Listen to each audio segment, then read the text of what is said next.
ICD supervisor CDP exams എന്ന് പറഞ്ഞാൽ നമ്മുടെ പോലുള്ള സ്ത്രീകൾക്ക് വളരെ നല്ലൊരു ഓപ്പർച്യൂണിറ്റിയാണ്. അപ്പോൾ ഈ ഒരു ഓപ്പർച്യൂണിറ്റി മാക്സിമം യൂട്ടിലൈസ് ചെയ്യാൻ നമുക്ക് കഴിയണം. ആദ്യം ഞാൻ സ്വന്തമായിട്ട് പ്രിപ്പയർ ചെയ്യാം എന്നുള്ളൊരു രീതിയിലായിരുന്നു. പെട്ടെന്ന് സിലബസ് മാറി, അപ്പോൾ ഒരു അപ്സൈഡ് ഡൗൺ ആയിരുന്നു. ഇനി എങ്ങനെ തുടങ്ങണം, വളരെ കുറച്ച് സമയം മാത്രമേ ബാക്കിയുള്ളൂ. അങ്ങനെ ഞാൻ യൂട്യൂബിൽ ഒരിക്കൽ സെർച്ച് ചെയ്തുകൊണ്ടിരുന്നപ്പോഴത്തേക്കും ഒരു ക്ലാസ്, ഒരു 1.5 hours ഉണ്ടായിരുന്നു ക്ലാസ്. ഞാൻ ഭയങ്കരമായിട്ട് ഇംപ്രസ്ഡ് ആയി ക്ലാസ് ചെയ്തു. വേറെ ആരും ഇത്രയും ഡീറ്റെയിൽഡ് ആയിട്ടൊരു ക്ലാസ് യൂട്യൂബിൽ ഇട്ടിട്ടുള്ളത് ഞാൻ കണ്ടിട്ടില്ല. അപ്പോൾ ആ ക്ലാസ് കണ്ടിട്ടാണ് ഞാൻ അതിൻ്റെ താഴെയുള്ള നമ്പറിൽ സാറിനെ കോൺടാക്ട് ചെയ്യുന്നത്, സാർ എടുക്കുന്നതും.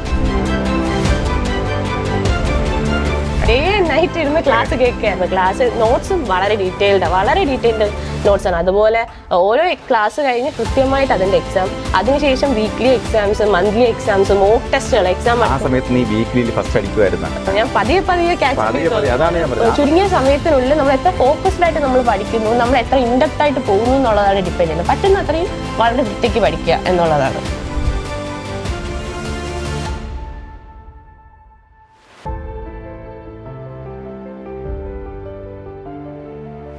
കേരള PSC പരീക്ഷകളിൽ 1ാം റാങ്കിലേക്കുള്ള ഉദ്യോഗാർത്ഥികളെ സംഭാവന ചെയ്യുക എന്ന ലെഗസി സഹകാരി റേസ് ബസ് കണ്ടിന്യൂ ചെയ്തുകൊണ്ടിരിക്കുകയാണ്.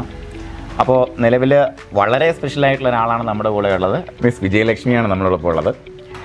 അപ്പോൾ ICD സൂപ്പർവൈസറിൻ്റെ കോച്ചിങ് തുടങ്ങിയ സമയത്ത് തന്നെ ഫസ്റ്റ് ബാച്ചിലുള്ള ആൾക്കാർക്കും നമ്മളൊരു വാക്ക് കൊടുത്തിട്ടുണ്ട്. വാക്കെന്ന് പറയുമ്പോൾ ഒരു പ്രതീക്ഷ, വലിയൊരു പ്രതീക്ഷ. നമുക്ക് മാർക്ക് അടിസ്ഥാനത്തിൽ ഫസ്റ്റ് റാങ്ക് വരുന്ന ഉദ്യോഗാർത്ഥിയെ സഹകാരിക്ക് പ്രൊഡ്യൂസ് ചെയ്യാൻ കഴിയും എന്നുള്ളൊരു കോൺഫിഡൻസ് നമുക്കുണ്ടായിരുന്നു. അത് ആദ്യത്തെ, അതായത് മാർക്ക് അടിസ്ഥാനത്തിൽ നോക്കുമ്പോഴത്തേക്കും ആദ്യത്തെ 3 സ്റ്റേറ്റ് ടോപ്പേഴ്സ് ആയിട്ടാണ് നമുക്ക് വന്നിട്ടുള്ളത്. ഫസ്റ്റ് വിജയലക്ഷ്മി, അടുത്ത ജംഷീല, അങ്ങനെ പോകുന്നു. നമുക്കിന്ന് വിജയലക്ഷ്മി പരിചയപ്പെടാം. പക്ഷേ ആക്ച്വലി നമ്മൾ ടൈറ്റിൽ പോയല്ലേ ഫസ്റ്റിൻ്റെ. അതെ, കാര്യം എന്ന് പറയുമ്പോൾ ഒരു കുട്ടിക്ക് എനിക്കൊന്നും ഗ്രേസ് മാർക്ക് ഉള്ളതുകൊണ്ട് ഒരു കുട്ടി ഫസ്റ്റിലേക്ക് വന്നു. പക്ഷേ റിട്ടേൺ എക്സാമിനേഷൻ എൻ്റെ കുട്ടിയാണെന്ന് മാത്രമേ ഞാൻ പറയുള്ളൂ. വിജയലക്ഷ്മി മോളെ, ഫസ്റ്റ് ഓഫ് ഓൾ ഇപ്പോൾ എന്താ ഫീൽ ചെയ്യുന്നത്? വളരെ ഹാപ്പിയാണ്. എക്സ്പെക്ട് ചെയ്തിരുന്നു ചോദിച്ചു കഴിഞ്ഞാൽ ഒരു ഫസ്റ്റിലൊരു 20 റാങ്കിനുള്ള വരുമെന്ന് ഞാൻ വിചാരിച്ചു. പക്ഷെ സെക്കൻഡ് റാങ്ക് ഒരിക്കലും പ്രതീക്ഷിക്കുന്നില്ല. അന്ന് മാർക്ക് എന്നെ വിളിച്ച് പറഞ്ഞായിരുന്നു. അതെ, ഞാൻ പറഞ്ഞു. സാറിന് അന്ന് വിശ്വാസം ഉണ്ടായിരുന്നു. പക്ഷെ ഞാനൊന്ന് ഡൗട്ട്ഫുൾ ആയിരുന്നു. അതിന് ചാൻസ് ഉണ്ട്. ഫസ്റ്റ് ആയിട്ട് എഴുതുന്ന PSC എക്സാം ആണ്. പഠിച്ചിട്ട് പ്രിപ്പയർ ചെയ്തിരുന്ന ആദ്യത്തെ PSC എക്സാം ആണ്. മുന്നേ മുതലുള്ള ആഗ്രഹമായിരുന്നു ഈ എക്സാം പ്രിപ്പയർ ചെയ്യണം എന്നുള്ളത്, എഴുതണം എന്നുള്ളത്. അപ്പോൾ ഇതിന്റെ നോട്ടിഫിക്കേഷൻ വന്നപ്പോൾ തന്നെ ജോലിയിൽ നിന്ന് റിസൈൻ ചെയ്ത് പഠിക്കാൻ തുടങ്ങിയതാണ്. കിംസ് ഹോസ്പിറ്റലിൽ വർക്ക് ചെയ്യായിരുന്നു. അപ്പോൾ വളരെ നാളത്തെ ആഗ്രഹം സാക്ഷാത്കാര മൊമെന്റ് ആണ്. അപ്പോൾ മോളുടെ ക്വാളിഫിക്കേഷൻ എന്തൊക്കെയാണ്? ഞാൻ BSc കെമിസ്ട്രി മാരാനസ് കോളേജ് ചെയ്തതാണ്. അതിനുശേഷം MSW കാര്യവട്ടം ക്യാമ്പസിൽ കംപ്ലീറ്റ് ചെയ്തു. അപ്പോൾ അതിനുശേഷം നമ്മൾ ഹോസ്പിറ്റൽ സോഷ്യൽ വർക്കറായിട്ട് എവിടെയായിരുന്നു?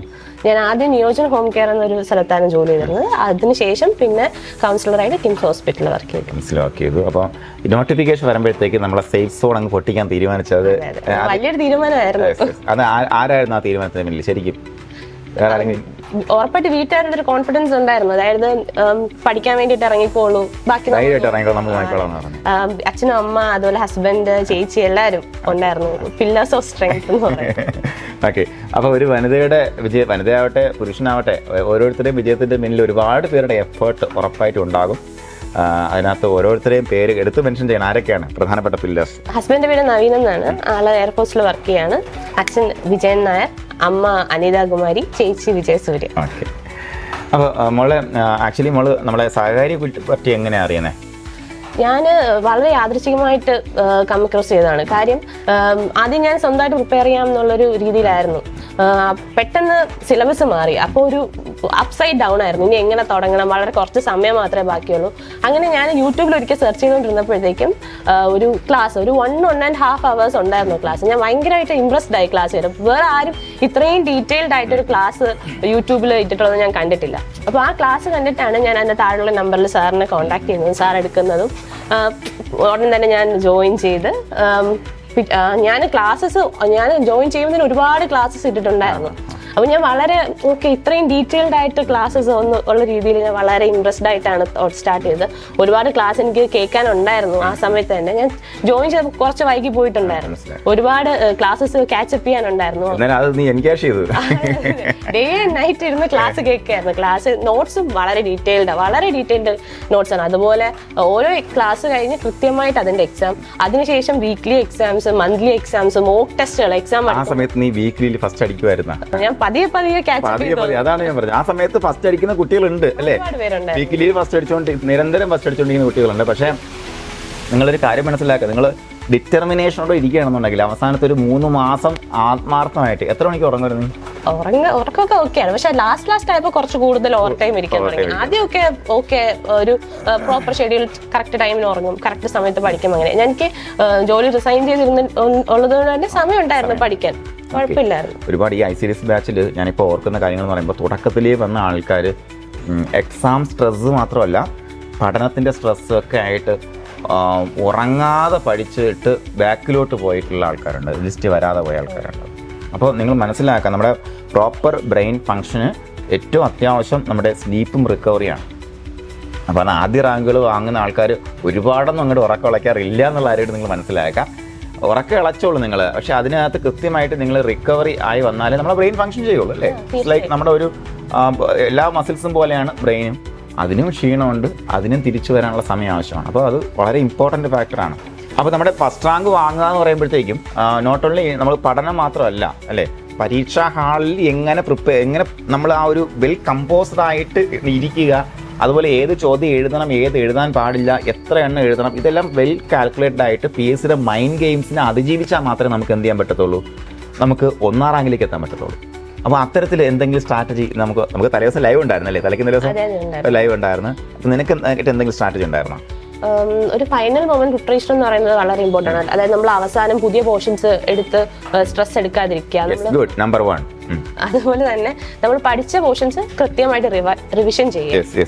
അതുപോലെ അവസാനത്തെ മൊമെന്റിലെ പ്ലാനിങ് വളരെ ഇമ്പോർട്ടൻ്റ് ആണ്. അതായത് നമ്മൾ ഒരു ദിവസം നമ്മൾ ഏതൊക്കെ പോർഷൻ നമ്മൾ കവർ ചെയ്യണം, അതുപോലെ നമ്മൾ എത്ര സമയം പഠിക്കണം, കറക്റ്റ് ആയിട്ടുള്ള ഉറക്കം, ഇതെല്ലാം ഇമ്പോർട്ടൻ്റ് ആണ് ലാസ്റ്റ് ഡേറ്റിൽ. അപ്പൊ ഞാൻ എക്സാം പോകുന്നതിന് മുന്നേ മാക്സിമം മൈൻഡ് റിലാക്സ് ആക്കിയിട്ടാണ് പോയത്. പരീക്ഷ തലേദിവസം എല്ലാം പഠിച്ചായിരുന്നോ? ജസ്റ്റ് ആയിട്ടുള്ള റിവിഷൻ മാത്രം, ഒരുപാട് അങ്ങ് ഡീറ്റെയിൽഡ് ആയിട്ടൊന്നും ഇല്ല. സാർ പറയുന്നുണ്ടായിരുന്നു ഒരുപാട് വലിച്ചു വാരി പഠിക്കരുത്, ടെൻഷൻ ആക്കരുത്, മാക്സിമം മൈൻഡ്. ഞാൻ അതുപോലെ തന്നെയാണ് ഫോളോ ചെയ്തത്. എനിക്ക് അവസാന മൊമെന്റ് ഒരുപാട് പുതിയ കാര്യങ്ങൾ പഠിച്ച് സ്ട്രെസ് ആക്കാൻ താല്പര്യം ഉണ്ടായിരുന്നില്ല. ഞാൻ കോളേജിൽ പഠിക്കുമ്പോഴും അങ്ങനെയായിരുന്നു. അവസാന മൊമെന്റ് ഒരുപാട് പഠിച്ച് സ്ട്രെസ് ആക്കാതിരിക്കാനായിട്ട് ആവശ്യം പഠിച്ച കാര്യങ്ങൾ റിവൈസ് ചെയ്യുക, അത്രയും മാത്രമേ ചെയ്തിട്ടുണ്ടായിരുന്നുള്ളൂ. മാക്സിമം മൈൻഡ് റിലാക്സ് ആക്കി എക്സാമിന് പോയി. പിന്നെ നമ്മുടെ ഇപ്പോഴത്തെ എക്സാം പാറ്റേൺ നമുക്കറിയാം, 1 വേർഡ് ടൈപ്പ് അല്ല, ഡിസ്ക്രിപ്റ്റീവ് ബേസിസ് ആണ്. നമ്മൾ ചിന്തിച്ച് മാത്രമേ നമുക്ക് ഉത്തരം എഴുതാൻ പറ്റുള്ളൂ. വളരെ കുട്ടികൾ പ്രധാനമായിട്ട് പറഞ്ഞ കാര്യം, ക്വസ്റ്റ്യൻസ് വായിച്ച് തീരുമ്പോൾ തന്നെ സമയം തീരുന്നു. അപ്പൊ നമുക്ക് ചിലപ്പോൾ ഒരു ക്വസ്റ്റ്യൻ ഒരു തവണ വായിക്കാൻ മാത്രമേ നമുക്ക് സമയം കിട്ടൂ. പക്ഷെ നമ്മൾ വായിക്കുന്ന സമയത്ത് ഫുൾ ഫോക്കസ്ഡ് ആയിട്ട് നമ്മൾ ആ ക്വസ്റ്റ്യൻ വായിക്കുക, മൈൻഡ് വർക്ക് ചെയ്തിട്ട്. ചില ക്വസ്റ്റ്യൻസ് നമുക്ക് പഠിച്ചത് ഓർത്തെടുക്കേണ്ടതായിരിക്കില്ല, നമ്മൾ ചിന്തിച്ച് ഇതിൽ ഏതാവാം, ചിലപ്പോൾ നമുക്ക് എലിമിനേഷൻ മെത്തേഡായിരിക്കും യൂസ് ചെയ്യും, ഇതാവില്ല ചിലപ്പോൾ അതുകൊണ്ട് ഇതാവാൻ ചാൻസ് ഉണ്ട് എന്നുള്ള രീതിയിൽ ചെയ്യേണ്ടത്. പിന്നെ സംശയമുള്ള ക്വസ്റ്റ്യൻസ് മാർക്ക് ചെയ്ത് വെച്ചിട്ട് അവസാനം ഒന്നും കൂടെ അതിൽ കൂടെ ഗോ ത്രൂ ചെയ്ത് അത് മാർക്ക് ചെയ്യുക. അങ്ങനെയായിരുന്നു ചെയ്തത്. പിന്നെ മാക്സിമം നെഗറ്റീവ് അടിക്കാതിരിക്കാൻ നോക്കി. കുറച്ചൊക്കെ ഗസ് ചെയ്തിട്ടുണ്ടായിരുന്നു. നമ്മുടെ മൈൻഡിൽ ബാക്ക് ഓഫ് മൈൻഡ് ഇതായിരിക്കാം, മുന്നേ എവിടെയോ വായിച്ചിട്ടുണ്ട്, അങ്ങനെയുള്ള സംശയമുള്ളത് റൗണ്ട് ചെയ്തിട്ടിട്ട് ലാസ്റ്റ് ഓക്കെ എന്നുള്ളൊരു ഒരു ഗസ് വർക്കിൽ കുത്തിയതുകൊണ്ട്. സോഷ്യൽ വർക്കിന് എത്ര മാർക്ക് കിട്ടിയാനൊക്കെ? സോഷ്യൽ വർക്ക് എനിക്ക് ആക്ച്വലി ഏതാണ്ട് എല്ലാ ക്വസ്റ്റ്യൻസ് ആൻസർ ചെയ്യാൻ പറ്റി. പക്ഷെ എന്നാലും ചിലത് ഞാൻ ഗസ് ചെയ്ത് മാർക്ക് ചെയ്ത് തെറ്റിപ്പോയ കുറച്ച് ക്വസ്റ്റ്യൻസും ഉണ്ട്.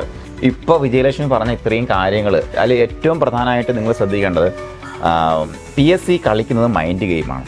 ആ മൈൻഡ് ഗെയിമിനെ നമ്മൾ ഓവർകം ചെയ്യണം.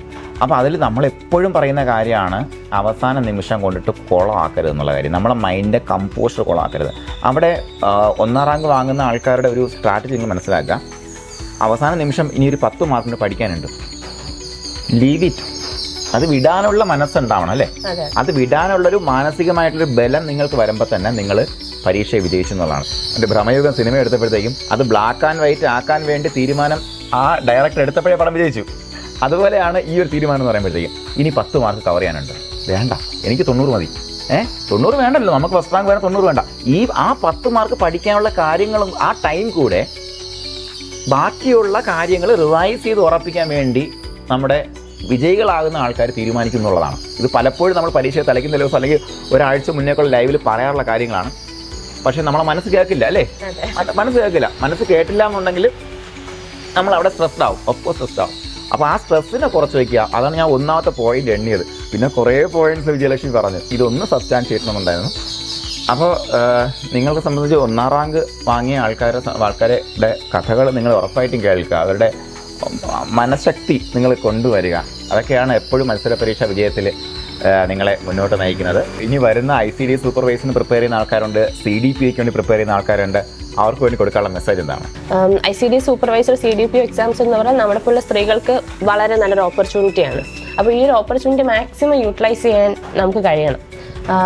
മെയിനായിട്ട് ഒരു കാര്യം എന്ന് പറഞ്ഞാൽ നമ്മൾ ഇപ്പോഴത്തെ മാറുന്ന എക്സാം രീതികൾ അതിനനുസരിച്ച് വേണം നമ്മൾ പഠിക്കാൻ. മുന്നത്തെ രീതികളൊന്ന് വിട്ട് പുതിയ രീതി നമ്മൾ വർക്കൗട്ട് ചെയ്യാനായിട്ട് നമ്മൾ സ്റ്റാർട്ട് ചെയ്യണം.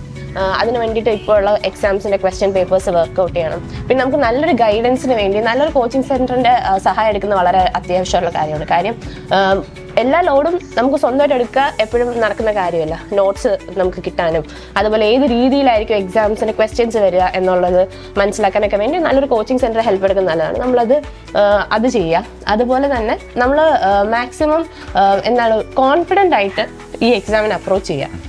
നമുക്ക് കിട്ടും, നമുക്ക് സാധിക്കും എന്നുള്ള രീതിയിൽ നമുക്ക് കിട്ടുന്ന ഒരു ചുരുങ്ങിയ സമയമാണെങ്കിൽ പോലും ഇപ്പോൾ ഈ ICDS എക്സാമിൻ്റെ കാര്യം തന്നെ നമ്മൾ നോക്കിക്കഴിഞ്ഞാൽ അവസാനത്തെ ഒരു 3 മാസം കൊണ്ട് സിലബസ് ചേഞ്ച് ആവുകയാണ് ചെയ്തത്.